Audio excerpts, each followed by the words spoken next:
siya nga pala Elvira. Elvira, siya si Gilbert, ang floor manager natin dito. Hello. May gusto kayo sa labas, ah. Next time na lang. Sayang yun, pero din yun, ah.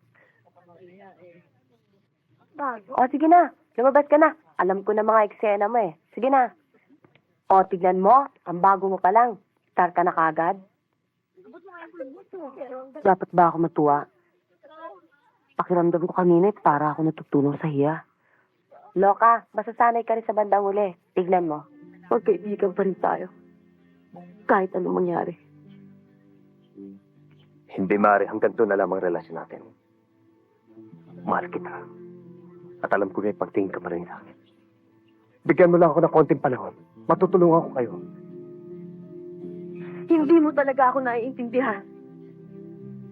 Hindi makakapaghintay ang buhay ni Itay. Sa buong buhay ko, ngayon ko lang paglalaban ng isang bagay. Hindi tayo para sa isa't isa, Lando. Bakit? Hindi mo ba matanggap yun? Dahil lumalaban pa ako, kahit na sumuko ka na. Pinapaikot-ikot lang natin ang usapan. Nagdesisyon na ako. Yun ang susundin ko.